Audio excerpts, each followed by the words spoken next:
Pemirsa, seperti hari Lebaran ke-6 Idul Adha, sejumlah aktivitas masyarakat termasuk nelayan telah kembali normal.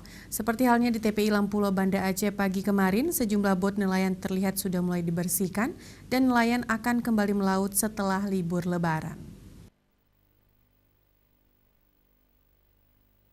Pantauan Aceh TV di TPI Lampulo, Banda Aceh pagi kemarin, terlihat puluhan bot masih bersandar di dermaga TPI Lampulo. Namun beberapa nelayan sudah mulai membersihkan bot atau kapal sebagai persiapan melaut setelah libur Lebaran selama 6 hari yang lalu. Para nelayan akan kembali melaut sore kemarin dan baru dapat menjual hasil tangkapannya pada keesokan harinya.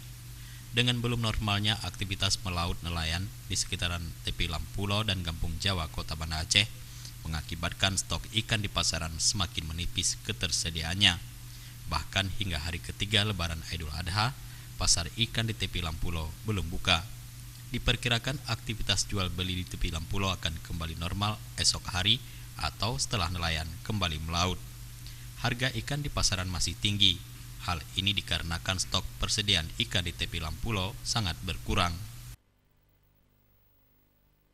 Beberapa hari menjelang Lebaran Idul Adha kemarin dan hingga hari ini, aktivitas di TPI Lampulo seakan mati dikarenakan tidak adanya nelayan yang melaut.